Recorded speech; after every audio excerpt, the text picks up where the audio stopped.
and people did not take it very seriously. But as it started moving from one part of the world to other, the countries started taking it very, very seriously.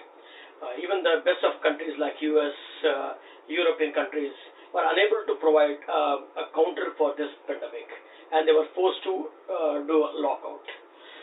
India, rightly so, also started looking at this very seriously, and they looked at the instructions given by the World Health Organizations, and we were also forced into a lockout situations. In the last 21 days, people have been facing a lot of discomfort because they have not been able to go out, making the purchases as they are having, and all those things are concerned. But I'm looking at this situation from a different angle. If you look at the last 30 to 40 years, the world has gone through different problems. The world has gone through different calamities, natural calamities, and it has come at different stages in the world. For example, in 2004, in the Indian Ocean, we saw one of the most devastating tsunami, which was in the Sumatra, Indonesia, and it spread to Sri Lanka and then finally to south of India. And we lost close to around 2.5 lakhs in a span of just even 2 hours time. So in the same way we had in 2011, where in Japan you had a leak, nuclear power leak, and you had a lot of economic and human loss.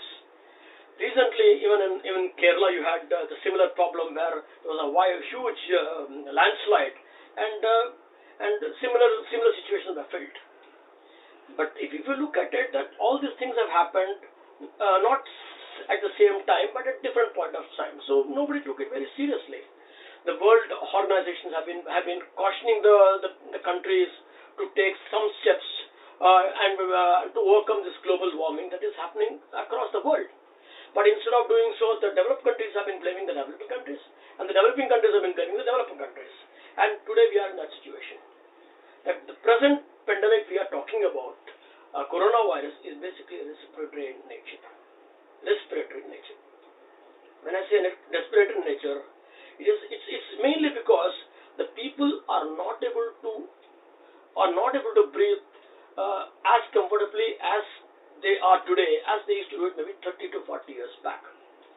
So if you look at respiration, so whatever we breathe is all coming from the environment, from our trees, from the environment, and what we breathe out is what makes the other creatures survive.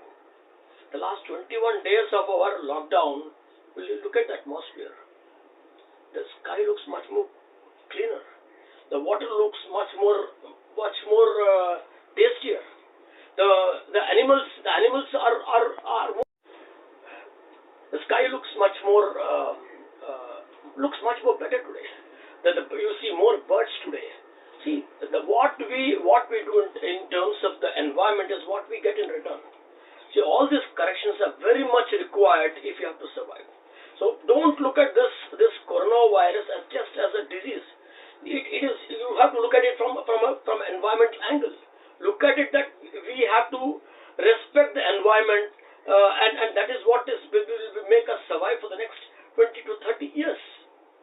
See, when Mr. Narendra Modi made certain initiatives like Swachh Bharat, plastic ban, when he's talking about clean sanitations, he had a clear vision that the people around, the people have to be very, very healthy, and people have to live a normal life.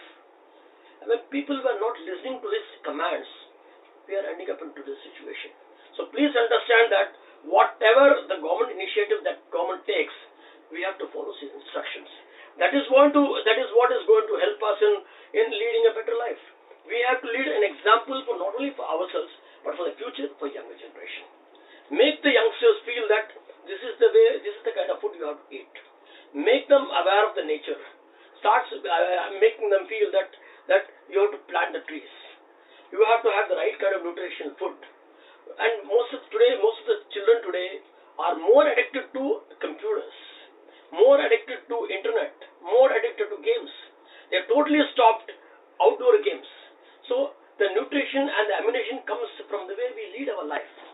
So what I'm trying to say is, this lockdown, please use it more effectively and try to convey this to as many people as possible in your own words so that we see a better world.